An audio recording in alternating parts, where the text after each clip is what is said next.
নমস্কাৰ বন্ধু বান্ধৱীসকল, মোৰ অন্য এটা ভিডিঅ'লৈ আপোনালোকক সকলোকে স্বাগতম জনাইছোঁ। এয়া আজি বনাবলৈ ওলাইছোঁ বোল্ডাৰ পাৰু। আপোনালোকে খাই পাইছেনে?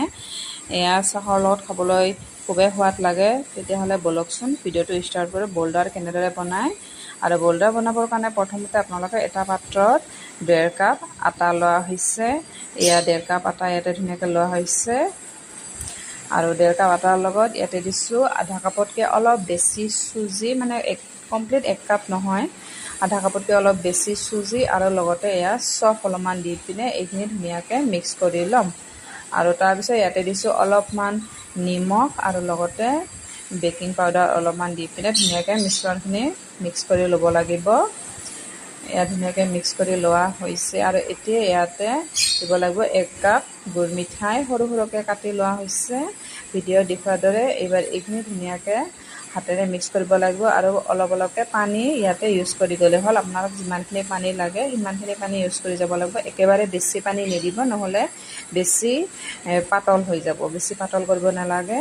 এয়া লাহে লাহে পানীৰ সহায়ত এইদৰে এনেকুৱা হ'ব লাগিব কনচিষ্টেঞ্চিটো। এইবাৰ এইখিনি অলপ সময় ঢাকি থৈ দিম 10-15 মিনিটৰ কাৰণে।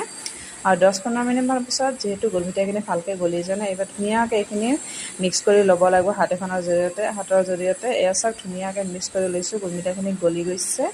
আৰু আনপিনে কেৰাহীখনত তেল গৰম দিয়া হৈছে। তাতে এইবাৰ এইখিনি অলপ অলপকৈ দি যাব লাগিব। গেছৰ ফ্লেমটো আপোনাৰ ল'ৰ পৰা মিডিয়ামৰ ভিতৰত ৰাখিব লাগিব। ইয়াত ধুনীয়াকৈ দিয়া হৈছে। কেতিয়াবা এনেদৰে বনাই খাবচোন, চাহৰ লগত খুব সোৱাদ লাগে। আমাৰ মাজে মাজে বনাওঁ এনেকৈ, খাই চাহৰ লগত ভাল পাওঁ। কাৰণ ডেইলি বিস্কিট আৰু কিমান খাই থাকিম, বিস্কিট খাই ভাল নালাগে ডেইলি। সেইকাৰণে কেতিয়াবা এনেদৰে বনাই খাওঁ। আৰু ইয়াত ধুনীয়াকৈ দিয়া হৈছে গোটেইখিনি। গেছৰ ফ্লেমটো ল'ৰ পৰা মিডিয়ামতে ৰাখিছোঁ।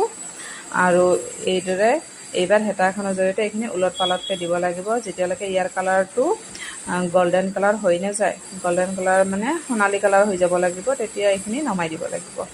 আৰু এইদৰে এইখিনি লাহে লাহে আপোনালোকে এনেদৰে ওলট পালটকৈ বনাই গৈ থাকিলে হ'ল।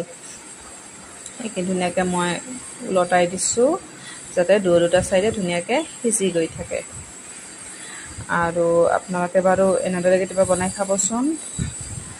আমাৰ বনাই হোৱা থাকে। আজি মই বোলো এটা ভিডিঅ' কৰোঁ, সেয়ে ভিডিঅ'টো বনাই ল'লোঁ। আৰু কিছুমান পিছতে এয়া কালাৰটো চেঞ্জ হৈ যাব।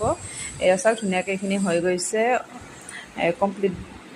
আৰু এইখিনি এইবাৰ গেছৰ পৰা নমাই ৰাখিলোঁ আৰু ৰেডি হৈ গ'ল চাহৰ লগত খাবৰ কাৰণে বোল্ডাৰ। নামটো অলপমান অসুবিধা হয়, কিন্তু খাই পিনে খুবেই সোৱাদ লাগে। আৰু এয়া ৰেডি হৈ গ'ল। মই কিছুমান ডাঙৰ কিছুমান সৰু এইদৰে বনাইছোঁ। এয়া ধুনীয়াকৈ সিজি গৈছে। আৰু যদি মোৰ ভিডিঅ'টো চাই ভাল পাইছে, লাইক, কমেণ্ট আৰু লগতে ছাবস্ক্ৰাইব কৰিব